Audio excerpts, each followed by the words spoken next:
TV, online, and on the go. This is Valley News Live at 9 on Fargo CW. And the policy we're talking about is cutting your taxes. Do you like that policy? President Trump brings his push for tax reform to a receptive North Dakota audience. Donald Trump spoke at a refinery in Mandan before hundreds of people, all invited to hear what the president called tax reform that will make America great again. Valley News Team's Mike Morkin was there to hear the president and afterwards talked with people from across the state. We're giving hardworking Americans their time back, and we're giving them their money back. The president's plan to change the tax code in this country hit on a couple of popular ideas, one being to simplify the tax code currently and to lower taxes for the middle class. Making taxes easier for the middle class people, if there's a way to do that, that was one thing that really kind of caught my eye. My dad's always complaining about doing taxes and stuff, so I hope he follows through with this plan. To simplify it? Yep. My husband is a retired rancher, and yes, a lot of the things that he spoke about would be very helpful to the people out there. The president's proposal also includes growing the American economy, making America globally competitive again, and regaining money that is currently overseas. The president said between 3.5 and 5 billion just sitting there idle because it's too high of a penalty to come back and pay the corporate income tax here in the United States. We have one of the highest in the world. North Dakota was just the second stop on the president's push to change the tax code, meaning if he wants Congress to make something happen before the end of the year, he has his work cut out for him. Reporting in Bismarck, Mike Morkin, Valley News Live. And in his remarks today, the president did reference Senator Heidi Heitkamp, who was in attendance. He'll need Democratic support in order to get his tax plan passed in Congress. Coming up after weather, police have now released the disturbing details behind a Minnesota teen's abduction and incredible escape from her captors. Plus, this man has now been formally charged after stabbing 2 people in Grand Forks. But first, Robert, it was a quiet day for us weather-wise. Will our temperatures drop as low as last night? A quiet day, and last night got down into the 30s in many areas, including the Fargo-Moorhead area, but tonight, not as chilly. A nice evening out there with some light winds. Live look outside on the CorwinAuto.com Valley Skycam, part of the Storm Team Skycam network. Partly cloudy to mostly clear skies across the region. 59 degrees right now, winds out of the southeast at 6 miles per hour. Temperatures elsewhere across the region, a mix of some 50s and 60s. Still 64 up in Grand Forks, 54 down in the Wahpeton Breckenridge area. Dipped down into the upper 40s up in Bedell with a current temperature of 48 degrees. Winds are light. They're going to remain light as we head through the overnight hours. They'll pick up just a bit tomorrow and then shift to the north late in the day, and then it'll start to usher in some cooler air for Friday. There are the clouds, just a few clouds out there. Underneath what few clouds we do have, no precipitation and none anticipated as we head through the overnight hours in most areas. Could see that area up in the north of Winnipeg that could slide into the northern portions of Minnesota in the form of a few sprinkles or showers. Across the northern plains, quiet across most of the country.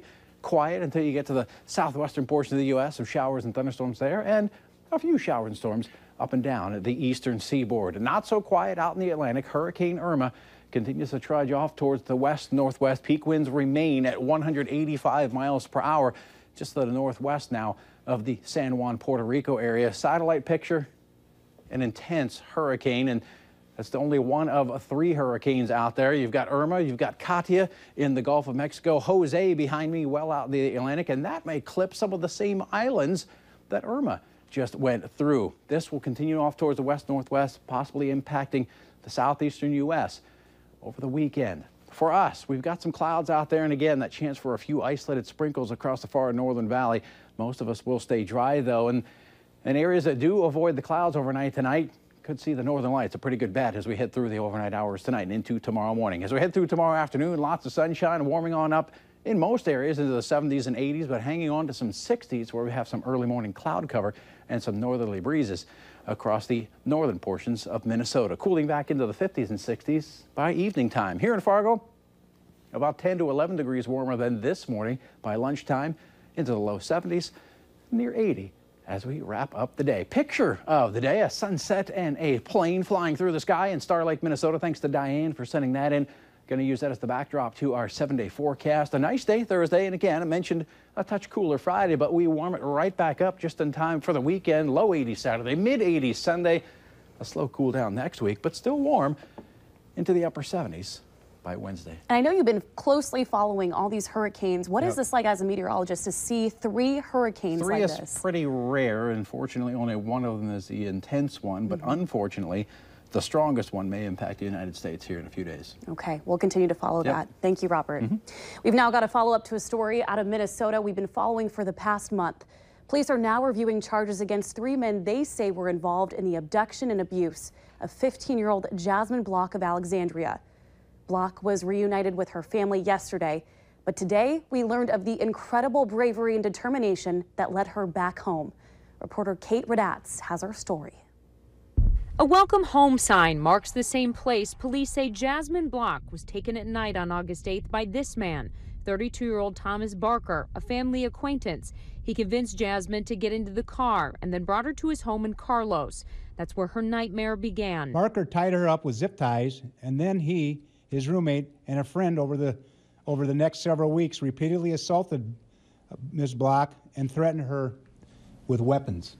Police and volunteers spent weeks looking for Jasmine, who police say was moved to multiple locations, including cornfields in Grant County. But on Tuesday afternoon, when her captors left to get something to eat, she escaped a foreclosed property near Thompson Lake, even swimming across part of the lake to find help. Jasmine lost her shoes and her pants while she swam in that lake. She managed to find a farmer who lived just across the road from Thompson Lake who called 911. Jasmine was treated for minor injuries at the hospital. Her pastor was there before she saw her mother, Sarah, for the first time. People have just been rallying around Sarah and her sisters, Abigail and Paige, and just really just trusting that God will bring this girl home. Kate Radatz, WCCO 4 News. Authorities say Stephen Powers, Thomas Barker, and Joshua Holby are being held on probable cause for kidnapping, false imprisonment, and assault. Specific charges will be determined by the Douglas County Attorney. A man arrested yesterday in Grand Forks is now formally charged with stabbing 2 people, including a pregnant woman. Grand Forks police arrested Jordan Parinson yesterday after authorities say he was caught trying to break into the apartment belonging to the stabbing victims, which was also the location where the attack occurred. Parisian is now being charged on 2 counts of attempted murder, 2 counts of aggressive assault, 2 counts of burglary, and 1 count of criminal trespass. Authorities say there is still no motive for the crimes. All of those injured in the stabbing suffered non-life-threatening injuries, and we are told the baby is going to be all right. In the last 3 weeks, the Clay County Sheriff's Office has been part of 2 high-speed pursuits. And while these incidents may seem rare, Valley News Team's Molly Casey spoke with the Sheriff's Office to find out just how often high-speed pursuits happen in Clay County.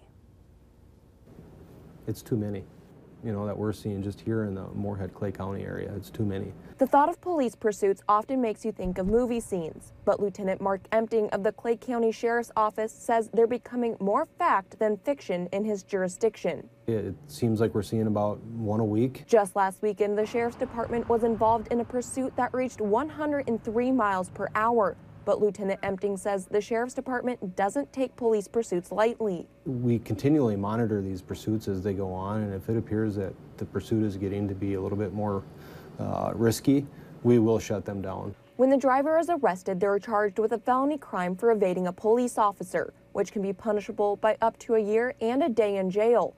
And those arrests often come after authorities forcibly stop the car. We'll use our stop sticks to attempt to stop it before, but if we need to do it, we will use the pit maneuver to stop the car. And though these maneuvers are effective, Lieutenant Empting says he'd rather not use them. We'd prefer to have people stop and we can just go as business as usual with our traffic stop. From Moorhead, Molly Casey, Valley News Live. Lieutenant Empting says many of the police pursuits are caused by drivers attempting to flee other charges.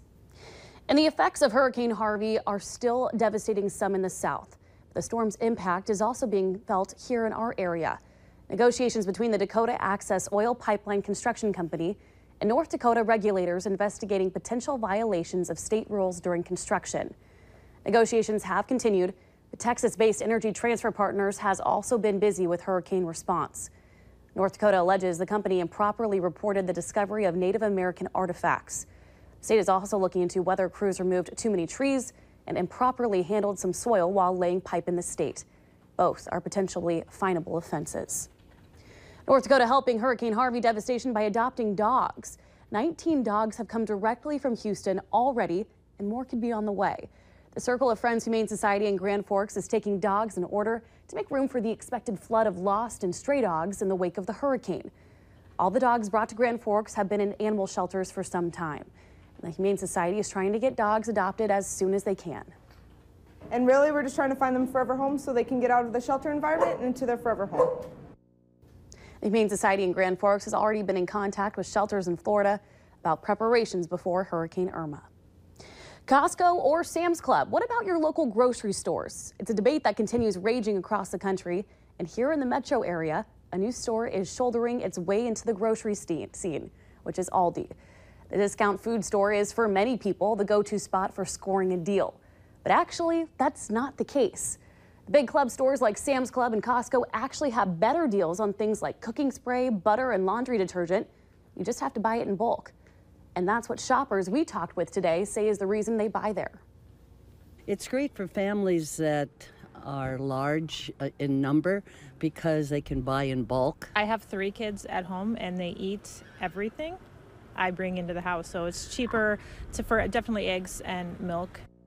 We've linked a price comparison between Sam's Club and Costco and Aldi on our website. For that, visit valleynewslive.com and click on this story to see for yourself where you can score those best deals. And it's time to help those fighting cancer. The annual 61 for 61 and Roger Maris Cancer Home Run Walk is tomorrow. Now, this is one of the biggest fundraisers for the center, and money raised goes to equipment, research, and unique services. To donate online or look at the schedule of events, again, head over to valleynewslive.com and click on our hot button for a link.